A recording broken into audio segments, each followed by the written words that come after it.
Halo guys, kembali lagi di channel Zabaroni, channel yang membahas tentang dunia taman hias. Nah, di video kali ini saya akan berbagi tips tentang apa, yaitu ini dia. Jarang dipupuk tapi tanaman tetap subur. Begini caranya. Nah, buat teman-teman nih yang lagi mager atau malas gerak ataupun sedang lagi fase dimana males ya untuk merawat tanaman-temannya di rumah, tapi juga mau kalau tanamannya itu bisa menjadi mati ataupun tidak subur. Nah, berikut ini saya ada tipsnya ya. Buat teman-teman nih yang mungkin juga selain malas karena ada suatu hal di rumah, kegiatan ya, mungkin sekitar 1 bulan 2 bulan, ataupun ada pekerjaan tiba-tiba yang mendadak yang harus dilakukan di luar kota sehingga kita tidak bisa melakukan pemupukan rutin. Saya akan mencoba untuk memberikan solusi agar tanamannya tetap subur walaupun tidak dipupuk ya secara rutin. Nah, ini dia. Untuk membeli tanaman baru, pilih tanaman indoor guys. Kenapa tanaman indoor? Karena tanaman indoor itu merupakan tanaman yang jarang disiram. Jadi teman-teman tidak perlu meluangkan waktu lebih banyak untuk mengurus tanaman-tanamannya dengan pemberian atau penyiraman setiap hari. Karena kalau outdoor itu kan tanamannya terkena sinar matahari langsung ya. Jadi biasanya media tanaman cepat kering dan butuh yang namanya penyiraman air minimal sehari sekali. Biasanya itu tanaman-tanaman berbunga ya, seperti mawar, lalu melati, dan yang itu merupakan tanaman-tanaman outdoor yang butuh dari penyiraman air ya setiap hari.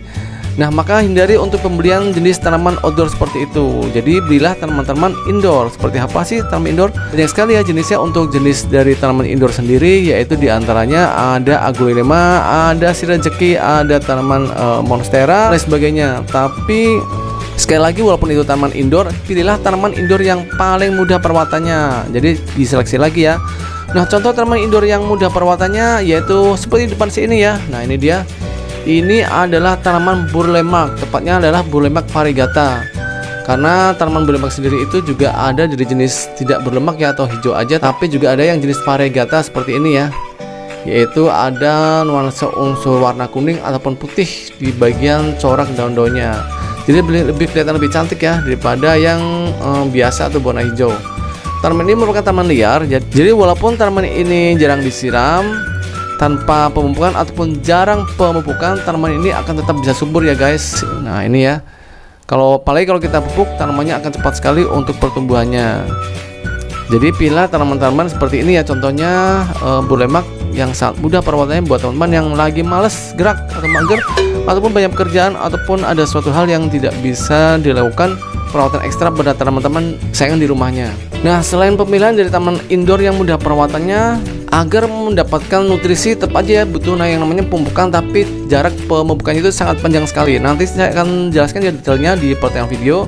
Nah, taman indoor seperti ini yang biasa kita letakkan misalkan di teras rumah di mana tidak dikena sinar matahari langsung, itu penyiramannya bisa seminggu sekali guys. Jadi jarang sekali ya atau panjang sekali jarak penyiramannya. Jadi lebih meminimalisir dari ekstra perawatan buat teman-teman yang nggak ada waktu buat menyiram tiap hari. Bisa kok misalkan setiap hari Sabtu atau Minggu di mana kita libur, kita bisa menyiramnya di bagian per akarnya seminggu sekali. Itu dia penyiraman seminggu sekali. Selain dari pemilihan tanaman indoor yang mudah perawatannya. Lalu yang ketiga adalah dari pemupukan. Nah, jenis pemupukan yang akan saya pakai atau gunakan untuk tanaman indoor seperti ini ataupun tanaman-tanaman yang dimana kita malas untuk merawatnya ya, karena waktunya terlalu banyak, dimana waktunya itu harus dibutuhkan ekstra banyak pada perawatannya, yaitu pupuk yang saya pakai adalah pupuk slow release. Pupuk slow release itu apa ya? Pupuk slow release ini contohnya adalah ini dia.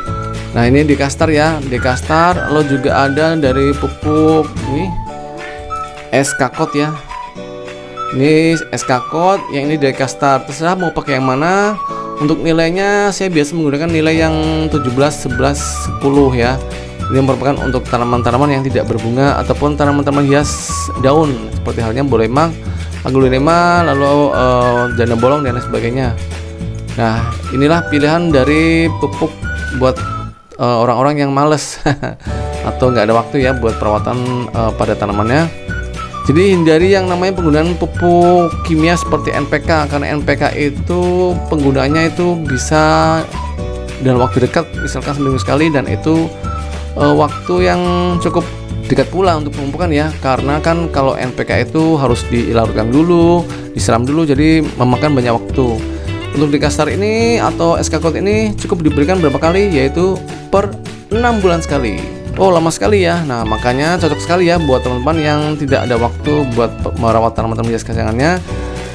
Nah, ini bisa didapatkan di toko online atau di toko saya juga ada ya. Silakan yang mau pesan untuk di Kastar dan SK Code-nya di WA 0812 874 7041 untuk pemesanannya. Nah, yuk pesan sekarang juga. Oke guys, sekarang kita menuju ke cara pemberian pupuk Sulfurylis ini ya. Gimana caranya? Nah, ini dia. Jangan kemana-mana guys. Nah, pupuk SK Code ini ya, ini yang saya pakai buat contohnya. Sama penggunaannya, baik banyaknya ataupun jaraknya ya di Kastar dan SK Code ini. Nah, SK Code ini saya akan memberikan untuk satu pot tanaman itu yaitu sekitar 5-7 butir. Nah, yuk kita ambil. Nah, oke ya guys, ini dia pupuknya. Karena ini adalah pupuk Sulfurylis, maka tidak perlu dilarutkan atau dicairkan ya. Nah, langsung aja kita taburkan di bagian media tanamnya seperti ini. Nah, itu dia. Kemudian kita bisa sedikit menimbunnya dengan media tanamnya di samping-sampingnya seperti ini. Oke, kalau sudah ketutup kita bisa menyiramnya dengan air biasa ya di bagian perakarannya atau di bagian pupuk tersebut. Nah, seperti ini.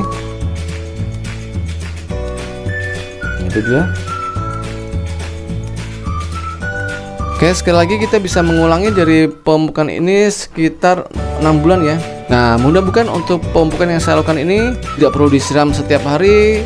Cukup dilakukan seperti ini ya, seminggu sekali disiram dan diberikan pupuk sekitar 6 bulan. Tanamannya tetap akan subur, tidak perlu waktu banyak untuk mengurusnya atau merawatnya. Kita juga tetap ada waktu buat melakukan kegiatan yang lain, misalnya bekerja dan lain sebagainya. Oke ya, paham sampai di sini.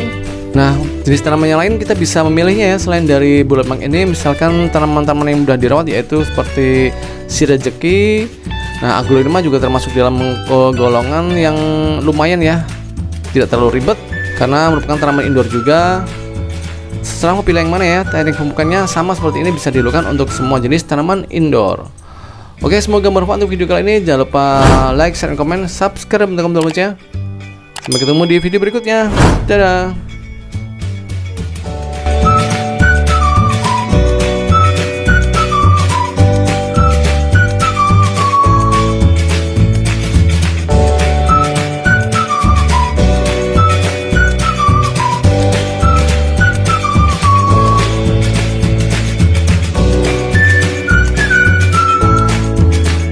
Kalau mau subscribe channel saya, tekan tombol sebelah kanan saya. Dan kalau mau lihat video-video saya yang lain, ada di sebelah kiri saya. Tonton ya, jangan lupa kan.